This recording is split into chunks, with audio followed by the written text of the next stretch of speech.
the best you can. Does it look okay with plants and everything? Okay. All right. So, where should I start? Um, the day that I was baptized was one of the happiest days of my life. I was excited to start a new life as a Christian, and I was baptized with my ex-wife at the time.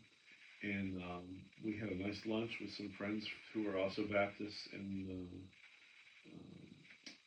it was just a wonderful day. After I was baptized, some things started changing. I started noticing people who were demonically possessed, and I started talking to those people and the demons that were in them. And they were very sly, and I started seeing the faces of um, children sneering at me when nobody else was looking. And basically, I fell under the spell of fear, of anxiety, and I basically lost everything in my life because I told people what I was seeing was people who were demonically possessed. My children had demons in them, um, and so I did what any parent would do who knew what they were doing, and I prayed over them because demons come out through prayer and fasting, especially if they're strong demons. But I didn't have all the skill set that I have today, and I still don't cast demons out of people because sometimes people want the demons in them, and some people enjoy the way they feel and the power that it gives them, and some people um, are happy with the demons that they have. And addiction is a big part of the gateway to allow demons into your life.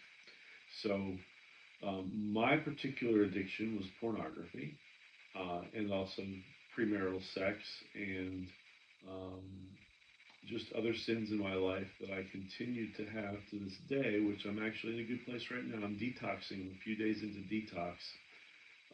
But I guess I'm kind of starting a ministry here, and I'm starting from a place of the scandal first, and then we'll have the ministry, and hopefully we won't have any more scandals. So that's the plan. Um, so um, back to baptism. So I started talking to demons. They started talking to me, and I decided that I was going to protect the house by various ways, like putting up um, cans, because I thought people who were demon possessed might come into the house. So I put cans on the doorway, tin cans, so that they would fall and wake me up at night if somebody was breaking into the house. And I became concerned about some people in the um, nightclub world that I was working in at the time who were actually criminals. Who I found that out through doing research on them at the local um,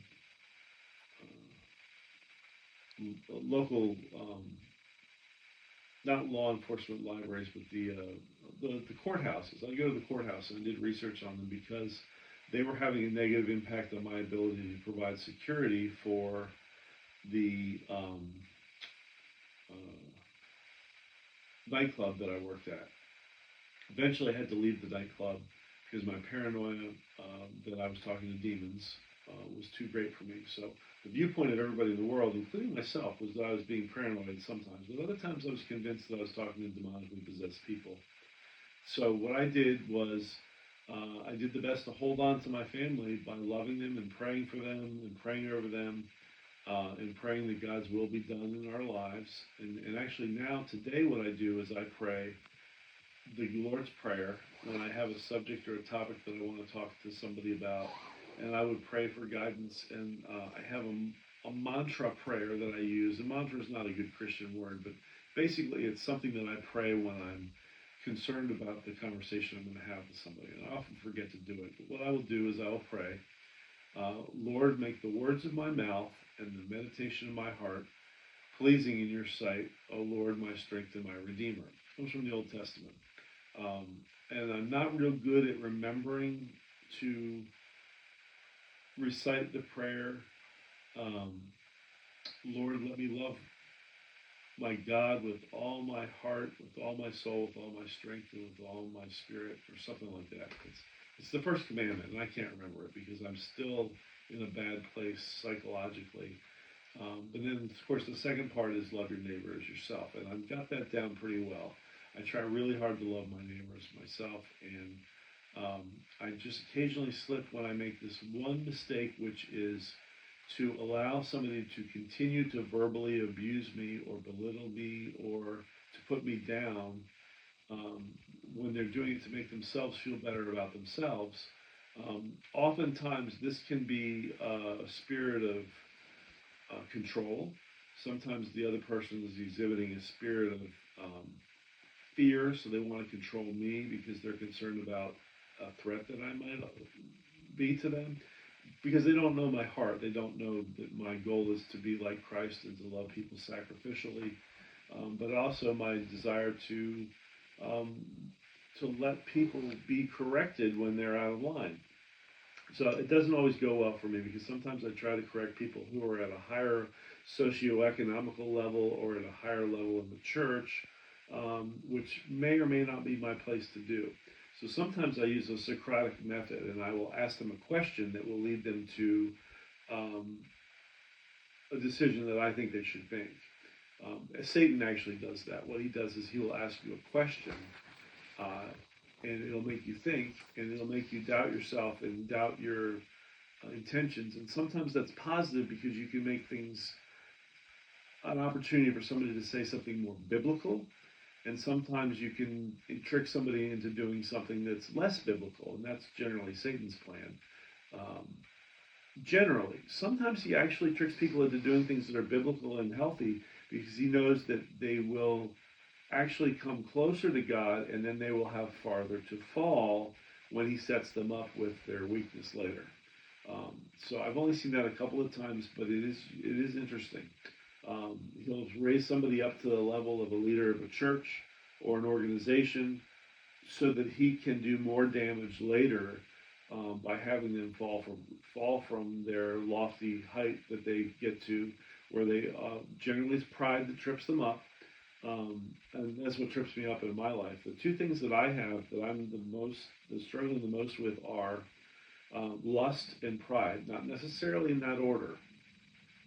So those are the things I'm focusing on, and obviously taking the lust side, the pornography out, and getting my addiction down um, has offered me greater opportunities to have other things go positively in my life. But it also destroys um, my ability to have a release from tension that I get from people who put me down and belittle me and berate me on a daily basis.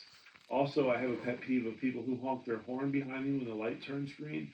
I'm getting better at that through the use of pharmaceuticals from my doctors, namely Wellbutrin, helps me to not be actually depressed. And men, when they're depressed, act out and lash out in anger sometimes, most men. And so the Wellbutrin helps me curb that. But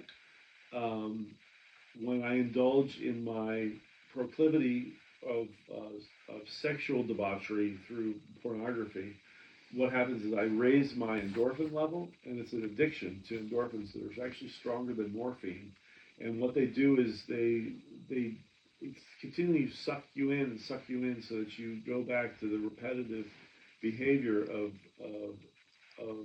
pulling in uh, this negative spirit of lust. And lust actually can lead to other spirits coming in, like pride.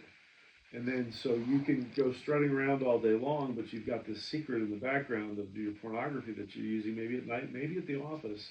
I don't generally try to get aroused where I work. It's not a good plan. Um, but yeah, that's something I try to avoid. Um, I have had the embarrassing thing happen on my computer of um, being at work and having something from the night before pop up on my screen when I am doing work, even at church. So what I've learned to do is just separate that. I tried having a separate account on my computer for a while. I tried using separate browsers just so that nothing embarrassing would pop up. My phone is clean because I don't get satisfied by having sexual things up on my screen that's only this big. So But that may not be the only reason. But for some reason, the Lord has allowed me to keep my phone clean of pornography, which I highly recommend to anybody who's addicted, because you want to make sure that you keep that safe in case you want to show pictures of the kids to somebody. You don't want something else popping up. Anyway, going through detox right now, and I'm looking for an opportunity to share my experience with others later down the road. I'm not sure how to do that and how to write a testimony about this, but I thought maybe this video would be a good start. There's a lot of things going on positive in my life because of the attempts I'm making to rid myself of pornography. And I think that once I get that taken care of, the anger and the irritation will subside. But I am going through withdrawal symptoms, which makes me a lot angrier than I usually am because I don't have that release of tension that I had before. And I'm looking for substitutes like physical exercise, walking, hanging out with friends, and actually doing things that are more biblically based, like reading's out for me because I have ADHD, but listening to books on tape, listening to the Bible, and doing outreach and helping other people. Basically, I think the more time I spend walking with God and doing what He wants me to do, the less likely I'm gonna be being pulled into my old habits. I could go on and on all day, but I think we'll break it here, and we'll go ahead and stop recording, and then we'll take a look at what we have. Yeah.